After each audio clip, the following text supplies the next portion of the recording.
Kaya nga eh. Sabi ko kay Jenan ako. Malungkot tayo ngayon. Wala si ate amin, di tayo kakain.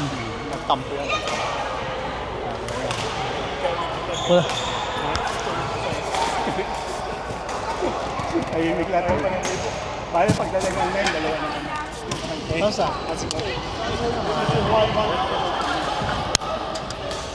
How's your week? Busy? Sa work? And first week of school, my girl. Wait, second week. Second week. Parehas ba? For both? For both? This one. Kinder.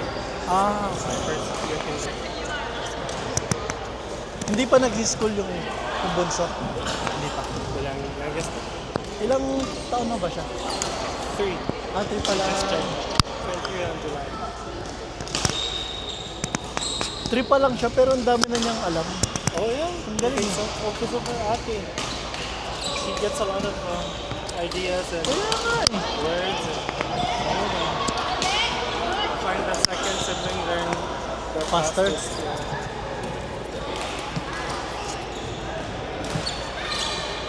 Siguro tama nga dahil siguro may ate kasi. No? That's why we have. This guy, she started walking at almost 2 years old. 18 months? Parang medyo late na yun, no? That's pretty late. And then she started working at like 13 months. Like a year and a half or something. Yeah.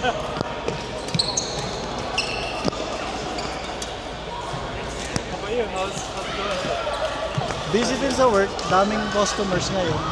Daming inquiries, ang daming emails. Eh kasi galing din kami sa vacation.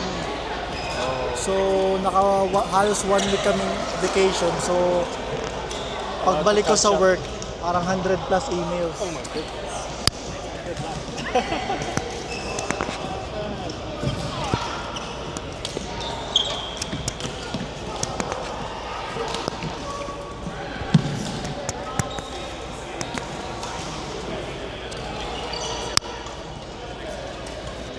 Si ate ba nag-work din? Si ate Medusa, nag-work din? She's on leave. Maternity. Hindi naman. Just work leave or stress leave. She's a nurse. Eh, ang pag-nurse, medyo hectic pa naman, no? Sked. Especially in her line of work. She does bedside, like Oh, sa bed. yeah, like after surgeries or critical care. A lot of angry, confused people. Hirap naman yun. Pero anong shift niya? Like 5 times a week lang? Or No Rotation. half a month. 15 days a month, tapos but 50? then rotation. Right? Like 3 days on, 2 days off, something like that.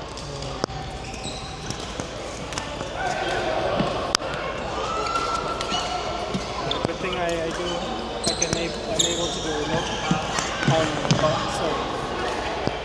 Hybrid.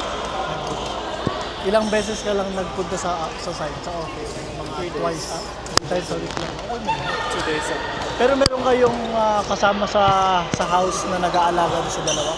Ay, dalawa lang? Yeah. Wow. It's so hard. So at times it gets really difficult. So paano yun nung pag baby pa lang yung isa? Hindi mo na si ate mag-work, stop talaga. Oh yeah, I took 6 months break. Ikaw? Yeah. After, tapos habang siya nag-work naman. No, she didn't. She worked. A good question. It's a blur for me.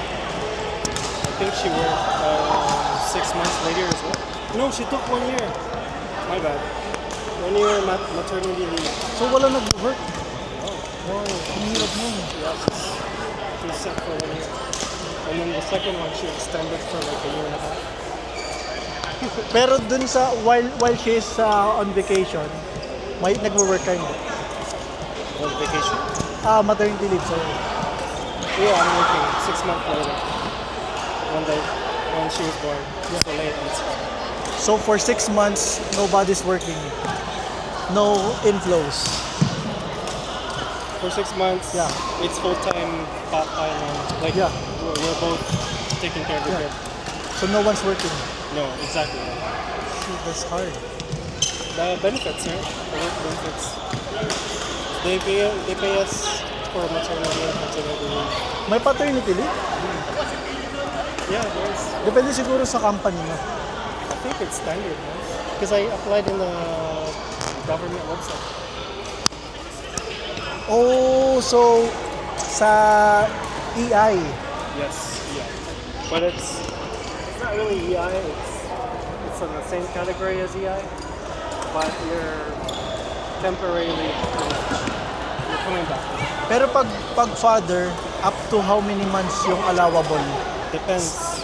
Pwede mag-extend to 1 year din? Hindi mo sure. If the mom goes for 1 year, then you have to split it up. 6 months and then she goes 6 months. But yeah, I don't know. Pero both naman dito na sila pinanganak, diba? Naku, kung sa Pilipinas, ang hirap nun. That's so expensive. Private healthcare, right? Yeah. I heard Japan too. May bayad din. You have to pay on the day of. Pero dito, kuya, nung pinanganak sila, wala kayong binayaran. As in zero. It's so good. You even have Regardless if normal delivery or CS. everything's paid for. What do you call it? Someone who assists the wife, labor. We call that what do we call that?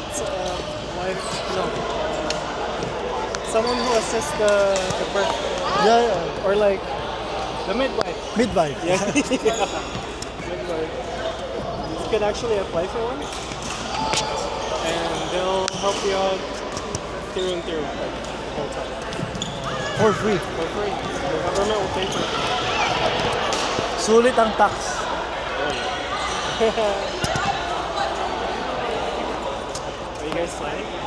Mga siguro max latest by next year kailangan na namin makagawa.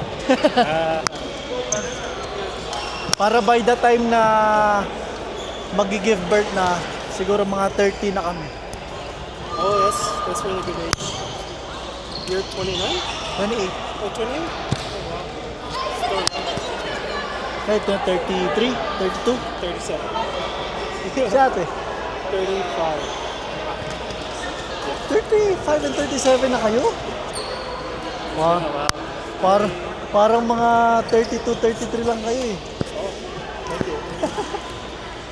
But yeah, we got married. I got married at 30. 28, she got married. And 2 years later, that's when we met. So,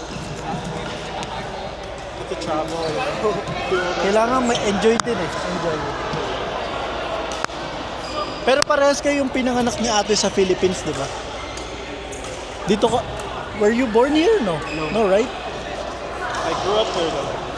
Si ate, kailan dumating dito? Sa Canada. 2003? Oh, matagal na. For me, 2000. Matagal na rin pala.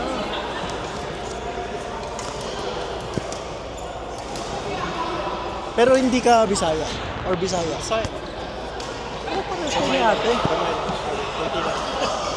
Pero mas si ate, no? Mas